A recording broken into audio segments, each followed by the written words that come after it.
Mahigit 4.9 milyong pisong halaga ng iligal na droga ang nakumpiska habang 40 katao ang naaresto ng serye ng Anti-Illegal Drugs Operation na ikinasa ng Police Regional Office 1 sa loob lamang ng isang linggo. Kaugnay nito, tiniyak ng Pro-1 na magpapatuloy ang kanilang pinaigting ng kampanya laban sa iligal na droga, kasabay ng panawagan sa publiko na makipagtulungan upang tuluyang masawata ang naturang problema. Nakibalita dyan si Police Corporal Mark Anthony Pico.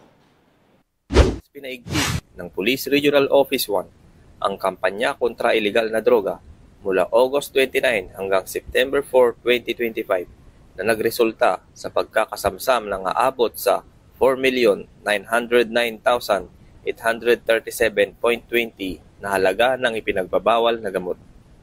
Sa loob lamang ng isang linggo, nakapagsagawa ang Police Regional Office 1 ng 36 na operasyon na nagresulta sa pagkakaaresto ng 40 drug suspects at voluntaryong pagsuko ng 3 personalidad na sangkot din sa droga.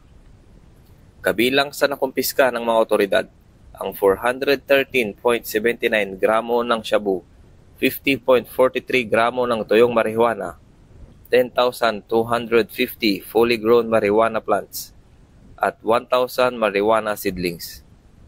Ang walang humpay na kampanya laban sa iligal na droga ay bahagi ng kanilang layunin na tiyakin ang kaligtasan ng komunidad, protektahan ang kabataan laban sa bisyo at buwagin ang mga grupong sangkot sa krimen at karahasan sa buong Region 1. Binigyang diin din ni Police Brigadier General Dendo R. Reyes, Regional Director ng Pro-1, ang kanilang paninindigan.